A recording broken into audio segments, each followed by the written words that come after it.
What's up, nosy bitches? We're back. Day 4. Let's go. All right, so I didn't get as in-depth with it today because I had to work. So I was actually watching this at the salon. So you're welcome to all my clients that got to watch it and hear all of my theories. That was free with the purchase of your hair color today. All right, so today we've kind of moved on from any kind of first responders, with the exception of one paramedic and briefly one former deputy. I believe he's a former deputy. He's still a deputy. With the exception of them, we have moved on to family members. My son wants to take a break and show you the black cat pillow that I found at Walmart today. It's a Gizzy pillow. It's a Gizzy pillow. So today we discuss the fourth crime scene in detail. I don't know if at some point I've missed the in detail of Frankie and Hannah Hazel's house, but I kind of assumed that's where we were going to go today, but apparently not. So first thing I did want to clarify, so I went back and was looking at some things because I was confused on whether this was a death penalty case or not. Originally, this was a case filed against all 4 members of the Wagner family, and it did have death penalty specifications. So when Jake Wagner pled guilty in 2021 on the 5th anniversary, what he did was remove the possibility of the death penalty for himself and the co-defendants, meaning his family. So what I'm assuming they're doing, and again, I am not an attorney by any stretch. I am just a self-appointed TikTok summary of the Roden trial, doing the best I can. I am a hairstylist. I am not an attorney. Sorry, I had to take a break and yell at my kid. So when Jake Wagner pled guilty, what he did is remove the possibility of the death penalty. But in doing that, I assume they are still filing this as a death penalty case until Jake testifies. Obviously, removing the death penalty specifications for these cases is contingent on whether Jake will actually come in and testify to the same confession that he gave the police when he spoke with them, or the prosecutors, whoever he spoke to, when he originally spoke with them back in 2021. Also, I would assume if he gets up on the stand and doesn't testify, pleads the fifth, something like that, that this would negate the entire deal and potentially put the specifications back on the table for these deals. All right, let's get into it. First up today, we had yet another first responder that did not choose to be on video. I didn't see this testimony. I had some things to do this morning, so I just kind of caught up later. I haven't actually listened to this one, but to be perfectly honest, this testimony seems kind of redundant. I don't want to say that. That sounds awful, but we've heard a lot of the same things the past couple of days with the first responders. And from what I've read, and in some reason, some tweets, and the Scioto Valley Guardian, he didn't really give us any brand new information. His name was paramedic Daryl Hart, which, if you remember, day before yesterday, there was a EMA director, former sheriff's, I don't remember his rank, but he did felony investigations, Dickerson. He testified that he was the one who found Hannah Mae in her bed, and while he was in there, he made some sort of noise to where the baby in bed with her that he initially thought was also deceased raised its arms, and he realized that the baby was not in fact deceased, and this would have been 4-day-old baby Kylie. He mentions Daryl Hart by name, that this is who came in and took Kylie out of the bed with Hannah and took her outside for medical attention. The only new information that he gave us was about baby Kylie herself, so trigger warning for anything involving the babies. Again, the children were unharmed. However, baby Kylie was only 4 days old at this point, so And he actually described her as quote unquote new and only a few days old. Hart said that the baby was sluggish and a little pink, so in a routine medical exam, the medic flicked the baby's foot, who responded normally. And that is a normal test that you can do with babies, especially infants.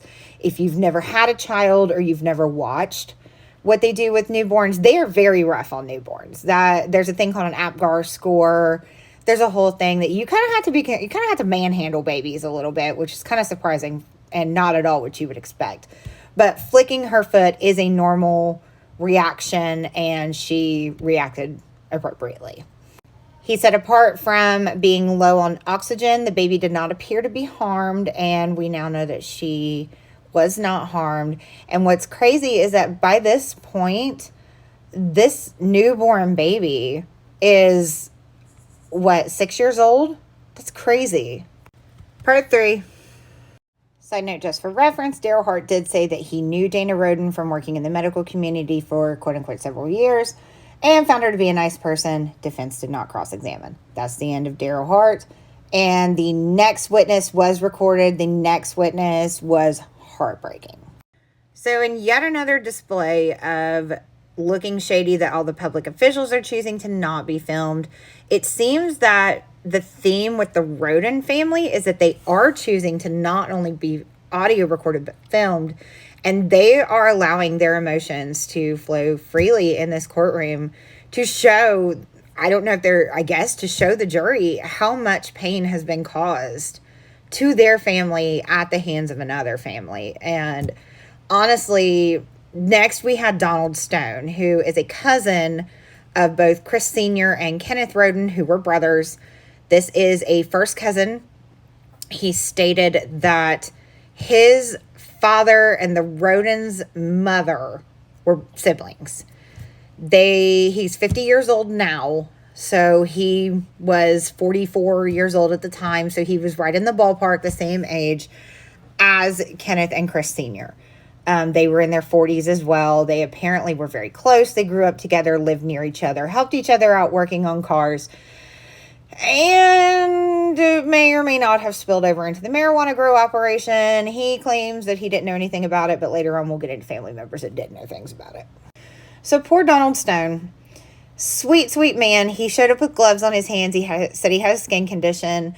So help me God, if Court TV makes fun of his Wrangler t-shirt, I'm going to make an ass out of myself, because I am absolutely sick of these bitches running their mouth about what these guys are wearing. These are country people. These are simple people, and not in a stupid way. These are people who don't have a lot of money, that don't live some extravagant New York lifestyle. So get the fuck out of here with that shit and stop thinking you're better than other people. Let me hear you talk about his Wrangler t-shirt. I am sick and tired of this shit. Anyway, moving on from that. So Donald Stone was the cousin of them, and he is the one who found Kenneth Roden's body. If you have never listened to the 911 calls, there is a 911 call from him that was placed later in the day. Not exactly sure what time, but I want to say it's in the ballpark of 1:30 in the afternoon. And I do remember from experience that they found the initial 3 scenes, and then later in the day there was a call after somebody had found out about the Rodens and went to check on a cousin and found him deceased, and that was Kenneth. So we're going to get into that here in just a second. Head on over to part 4. We'll discuss his testimony and possibly his son.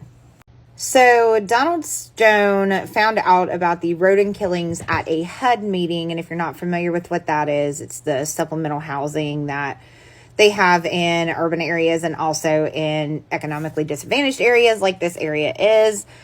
He had a HUD meeting in the morning, and I guess one of the employees at the county office had asked him, had he heard about what was happening on Union Hill Road? Because by mid-morning, this had spread everywhere. It was on USA Today. That's how I found out about it. And I lived right next to it, and it was a USA Today news alert that went out. So he said he didn't. He tried to call his cousin Kenneth from his home, and he also tried to call Kenneth's son, Luke Roden. Luke Roden also testified today. So he went home and then went out to the church on Union Hill Road, which by this point had become a gathering point. He's not sure what time he was there, late morning, early afternoon. He found Kenneth Roden approximately at 1:30, I believe. So it couldn't have been that late.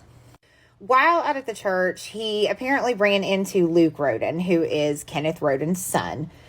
And they took his stepdaughter's car, Donald's stepdaughter's car, him, Luke, and another friend, and drove out to Left Fork Road, which is a little drive away, maybe like 10, 15 minutes. I'm not sure exactly where on Left Fork Road he lives, and it does come back and touch some other roads. So it's not one I'm super familiar with. I do know, however, that this side of the road, the south side of 32, is out in the middle of nowhere, and it is a cell phone dead area. A lot of this area is a cell phone dead area, but all of these roads where they are, a lot of the reason they were out by the road calling is just for cell phone signal. So Kenneth lived in a camper that was set up with a porch, and it had a outbuilding next to it, which would have been like a pole barn type of building, a metal building that he kept locked.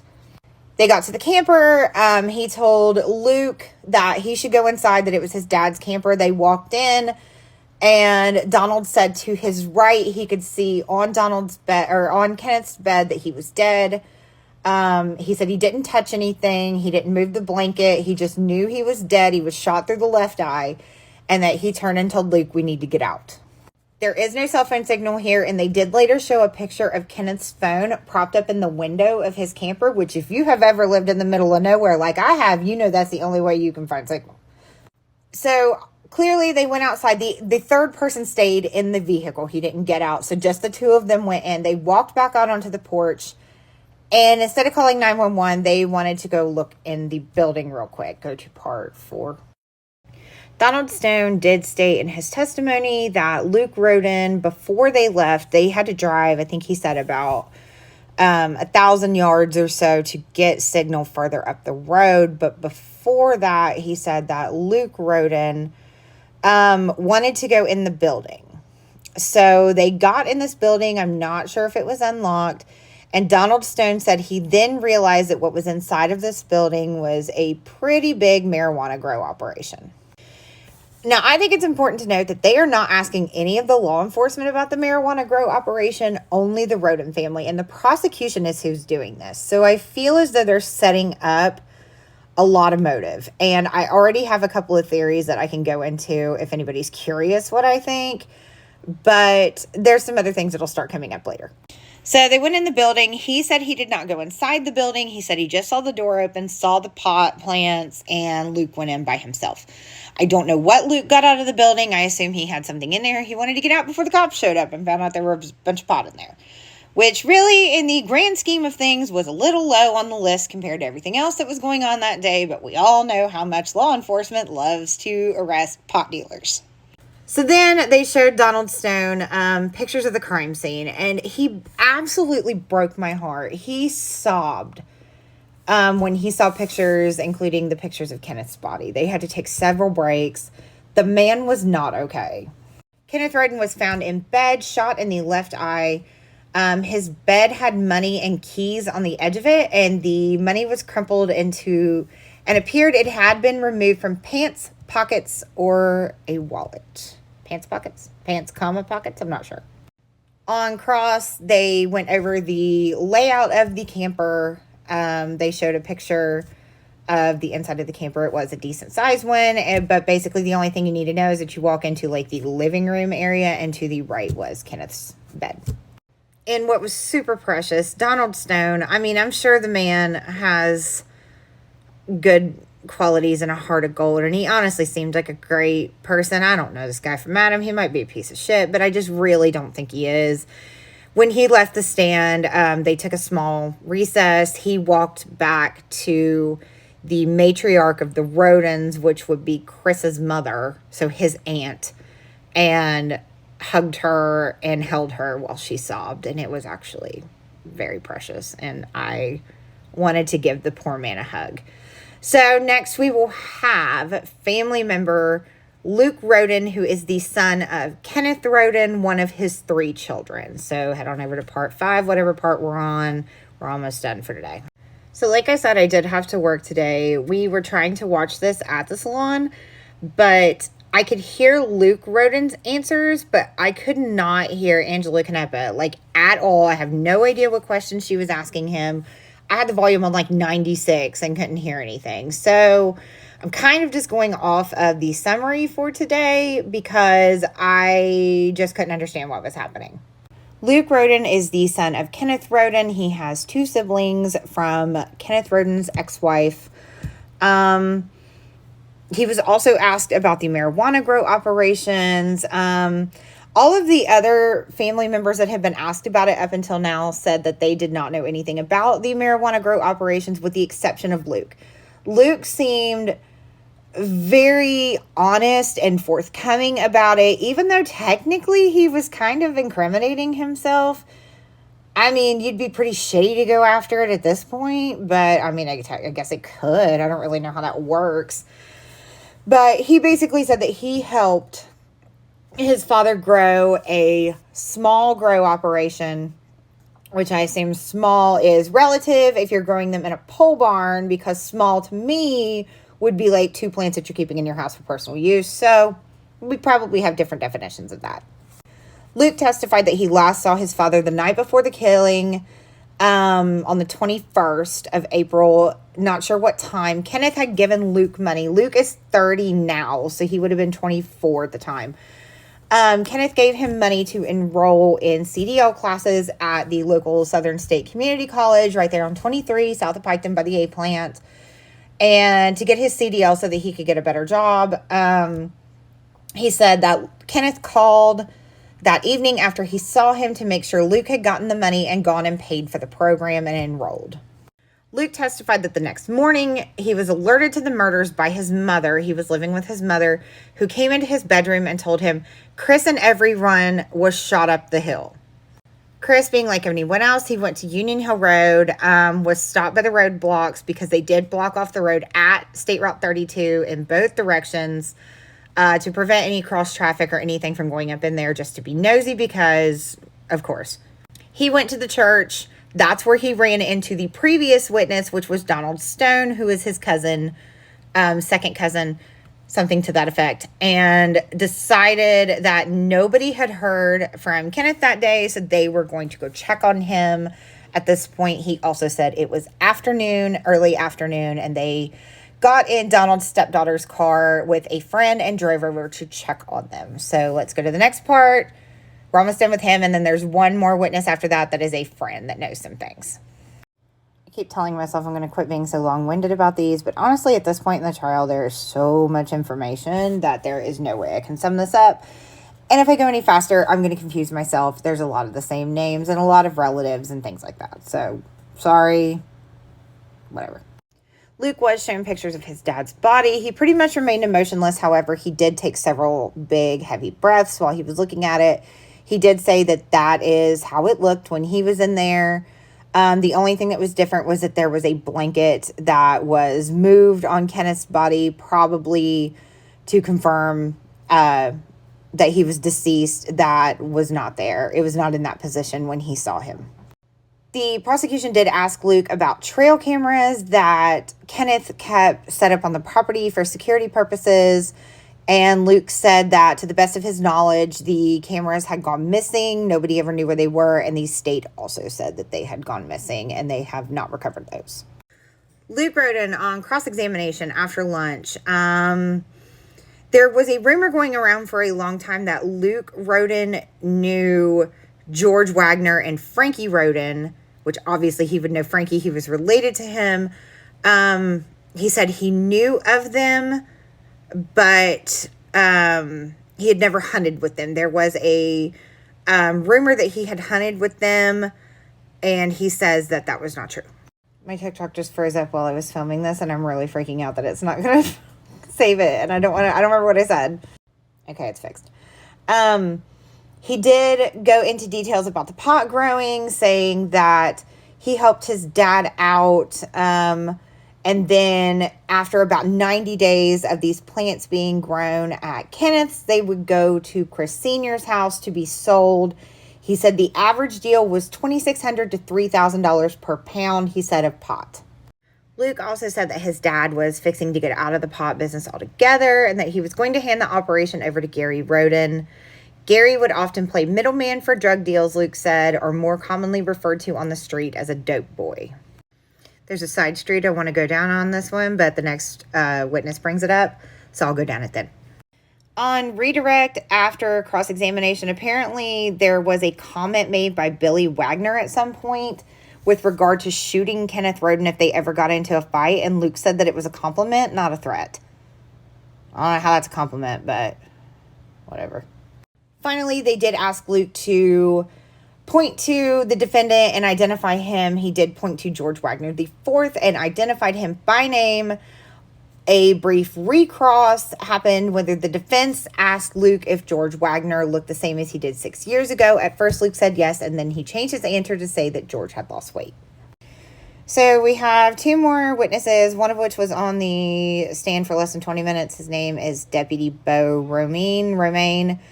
Not really sure why he was on there, to be perfectly honest, except that he was the first on the scene for the camper of Kenneth Roden. Last one we're going to cover for today, family friend Brett Hatfield. Brett Hatfield was called to the stand. He chose to not be on camera or audio because, of course, he didn't. He said he knew the Rodens his entire life and that he worked with Kenneth at a construction company in Columbus, and he was showing up to pick up Kenneth for work that day about 4 a.m. He said no light came on, but that Kenneth was known sometimes to not show up for work if he was having issues with blood pressure. So Brett testified he took it as another one of those days and left without making contact with Kenneth or even getting out of the vehicle. Now, Brett did say he knew there was a grow operation between Kenneth and Chris, and he said that there was a big drug deal going down out west that was supposed to happen but got canceled. In a throwback to opening statements and day one, if you remember, there was a, in theory, out west drug deal, and that Kenneth was growing with Chris, and that Chris was also growing with Billy Wagner. I'm really going to try to get this in one last part, but there's a whole nother part of this that I could go into for a while because I know one of these guys and he's a piece of shit. He testified that he knew that Chris Jr. or Sr. grew pot with Billy Wagner and that this deal was with the two of them. It was for several $100,000 and involved pounds of marijuana. According to Mr. Hatfield, Billy and Chris started the trek out west in a truck, but Chris got cold feet in Cincinnati and bailed. Chris called someone to pick him up, and he assumes that Billy continued on, but he did not know.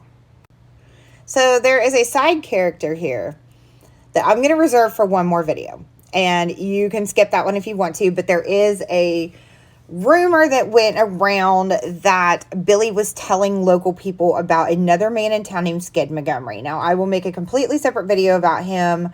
I know him. I dealt with him. Not greatly, but yeah. However, the rumor that was going around was found to not be true, but there is something there. Brett testified that Chris Sr. always had a lot of cash on him, and Brett saw Chris Sr. have $400,000 in a black bag on him one day. And then another time, Brett said he knew Chris was into cockfighting and won $30,000 in a cockfighting battle. On cross, Brett also said that in a safe that Chris Sr. had, in addition to money, he also saw cocaine, but that he thought it was for Gary Roden, who had a cocaine problem. And he was asked about the pot grow and went into more detail about that. One more part, last one. So the testimony, all in all, for Brett Hatfield lasted about an hour. On cross, he was talking about the cocaine in the safe that he said belonged to Gary Roden. Apparently, Gary Roden had a cocaine problem. He was asked about the pot grow operation. He said it would take 2 to 3 weeks for Chris to sell out of the pot that he harvested every 3 months. Brett spoke of an unknown business partner Chris had in Cincinnati, but he did not know the person's name. The defense alluded that it was a drug business partner, which, thank you, Captain Obvious. So the part that I was going to go on to earlier, that was kind of a side street. Brett testified that after the murders, Billy said to people that a local man, Skid Montgomery, was running drugs with Chris and Billy, and that the two latter were cutting out Skid, so Skid had the Rodens killed. The state said this has never been found to be true, and clearly we're trying the Wagners, so they've ultimately decided this is not true. Now, Skid Montgomery. Pike County, infamous. Famous is not quite the word. I've never met anybody that likes him. I've never met anybody that has anything good to say about him. My experience with him is limited. However, I did live in an area that was called Skid Row. Now, in Pike County, this is out in the western side of the county off of 124 on the way out to Long's Retreat and near the Pike Lake State Park area. Very rural, very poor, beautiful, beautiful area. Very almost land that time forgot out there. So there is a very rich businessman out there named Skid Montgomery who owns a large number of rental properties out there that he rents out, obviously. Not to say that anybody who lives in his houses are bad people. That is not at all what I'm saying. Please do not take it that way. I'm sure there are wonderful people there. There are wonderful people everywhere. However, in my personal experience, living next to a Skid Montgomery house, these people are not good. These are horrible people to live next to. And when you get this type of person around you, the opportunity to run these drugs is just too lucrative not to. You don't even have to pay these people.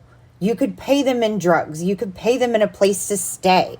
You can pay them in things that they can't afford because they are poor and addicted to different types of drugs. And this area is absolutely ate up with that.